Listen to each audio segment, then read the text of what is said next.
Hello friends, welcome to சமையல் room. இன்றைக்கி வந்து மைசூர் மசாலா தோசை செய்ய போகிறோம். இது வந்து கர்நாடகா ஸ்பெஷல். இந்த தோசை நம்ம நார்மலான தோசை மாவு தான், ஆனால் வந்து கார சட்னி அப்புறம் வந்து நம்ம பூரி மசால் இருக்குது பார்த்திங்களா, அதை வந்து இதில் வந்து ஒன் சைடாக வச்சு மடித்து கொடுக்குறதான் வந்து மைசூர் மசாலா தோசை. இப்போ வந்து நல்லா அந்த மாவை வந்து மேலெல்லாம் இருக்கக்கூடாது, நல்லா அப்படி தேய்ச்சி விட்டுறணும். தேய்ச்சி விட்டுட்டு எண்ணெய் ஊற்றிக்கலாம். இந்த மாவு கொஞ்சம் வெந்ததுக்கப்புறமா இந்த கார சட்னியை ஃபுல்லாக அப்ளை பண்ணலாம்.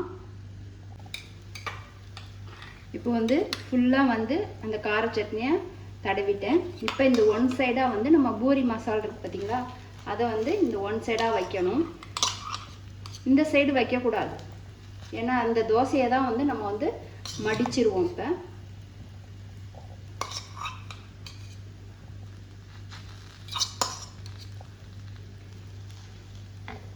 நீங்களும் செஞ்சு சாப்பிட்டு பாருங்கள். இந்த மைசூர் மசாலா தோசையை ரொம்ப சூப்பராக இருக்கும். நான் சாப்பிட்டு பார்த்துட்டு தான் இதை நான் செஞ்சு உங்களுக்கு காட்டுறேன்.